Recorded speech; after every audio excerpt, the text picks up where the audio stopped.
bien le bonjour jeunes gens, c'est Max le Belge et bienvenue sur Green Reset. Dans cette vidéo, le premier épisode de ma série consacrée à mes projets d'autonomie en 2025, je vais vous présenter mon tout premier projet qui était la construction d'un bac potager en plessage à partir de matériaux que j'ai pu récupérer dans mon jardin. Alors, j'ai pu faire quelques erreurs, j'ai pu constater quelques erreurs dès le début que j'ai pu faire parce que voilà, par inexpérience, c'est la toute première fois que j'expérimente ce genre de projet. Donc, si vous avez déjà expérimenté cela et que vous avez eu d'autres déconvenues que j'aurais pas encore pu constater, n'hésitez pas à me mettre dans les commentaires toutes les expériences que vous avez et qui pourraient aussi m'aider par la suite. Je vais pas vous faire une introduction trop longue, les images que j'ai tournées parleront d'elles-mêmes, donc je vais laisser place tout de suite à l'explication de comment j'ai pu procéder.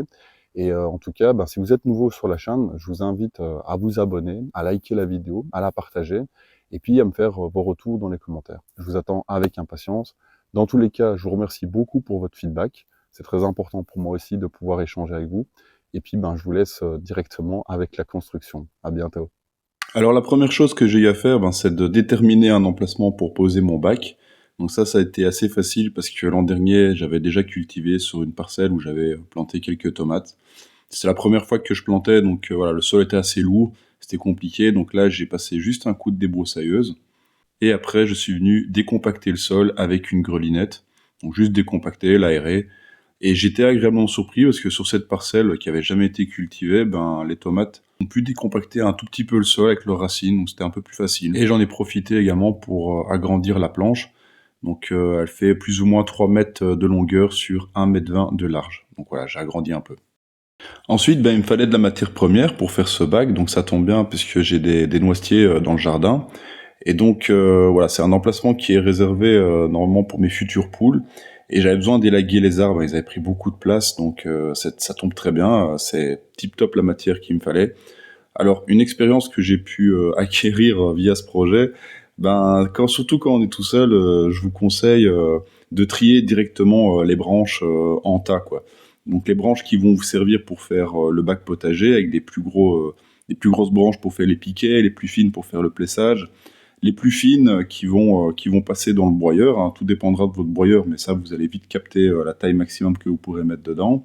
Et puis les plus grosses qui serviront pour faire du bois de chauffage. Mais donc voilà, moi je vous conseille dès le début bien vous organiser pour rassembler toutes les étapes que vous allez faire, surtout le broyage qui est quand même long et assez fastidieux. Mais bon, ça peut aller assez vite si vous organisez bien et que vous avez déjà trié pas mal vos branches avant. Pour moi, j'utilise un broyeur assez classique, hein, finalement, mais il y en a plein dans le commerce de ce type. Je suis assez content du broyat que ça me donne. Il est assez fin. Et vous verrez par la suite de la vidéo que j'utilise aussi pour une autre chose que dans le bac potager, et c'est pas mal. Une autre étape est la création des piquets. Donc ce que j'ai fait, c'est que j'ai pris les branches qui ont une section entre 3 et 4 cm d'épaisseur, je pense, c'est plus ou moins ça. Et donc je les ai coupées à 60 cm. Donc je les ai marquées dans un premier temps avec une scie, et après j'ai juste eu à les débiter à la tronçonneuse, et puis à tailler les pointes avec une hache pour en faire des biseaux qui seront plus faciles à enfoncer dans le sol.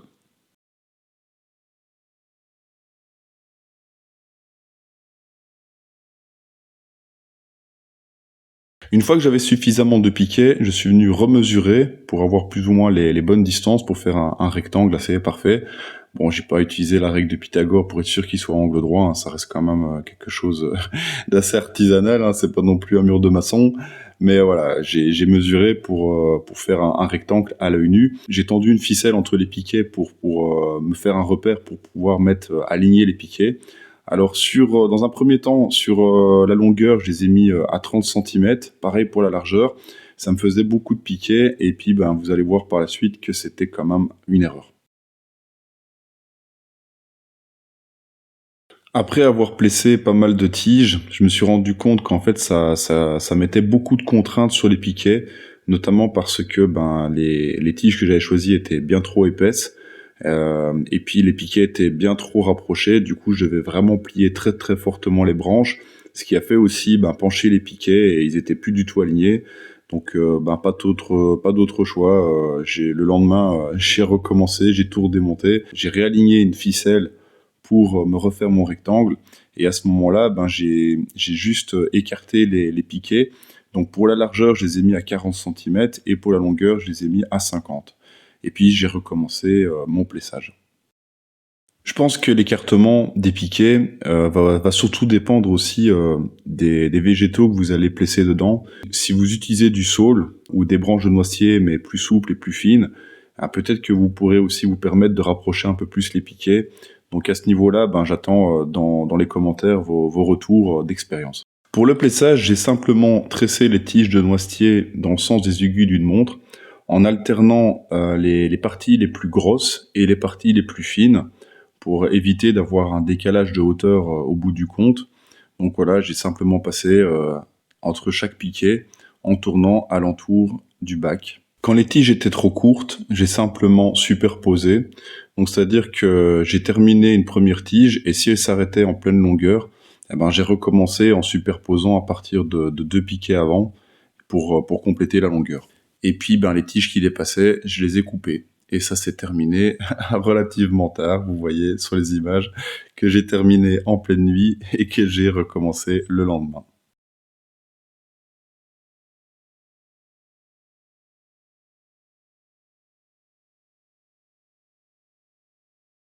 Et vient enfin un des moments les plus satisfaisants du projet, le remplissage du bac avec les copeaux, et puis étaler les copeaux pour rendre une couche de litière bien homogène, avec une couche relativement épaisse.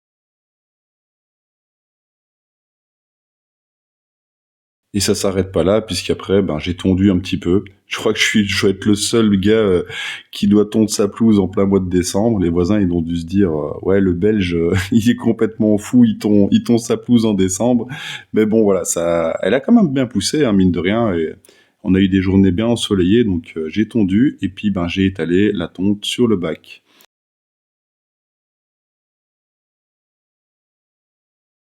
Et puis, ben, je vous disais que les copeaux, je m'en étais servi pour autre chose. Donc là où je garde ma voiture, il y a pas mal de boue, surtout que je passe relativement souvent avec la voiture, donc ça m'a permis de faire aussi une litière et comme ça, ben, je marche pas dans la boue le matin. Et voilà pour ce premier projet, c'est tout. Donc la construction de ce bac potager n'a plus de secret pour vous.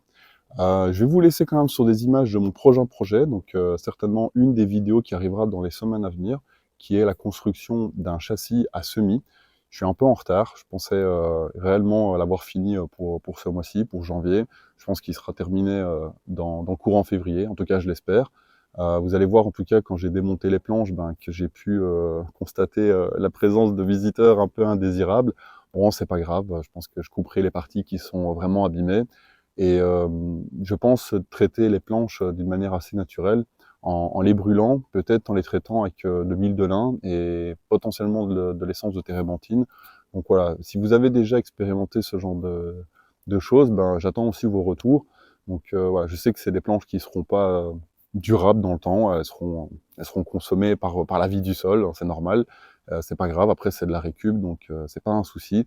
Dans tous les cas, ben, si ce sujet vous intéresse, si ça vous a plu, si la vidéo vous a inspiré, ou si vous avez des commentaires à faire, ben, n'hésitez pas, l'espace commentaire est fait pour ça. Et puis, ben, si vous voulez suivre la suite de mes projets pour 2025, n'hésitez pas à vous abonner à ma chaîne. Moi, je vous dis à bientôt, portez-vous bien, ciao.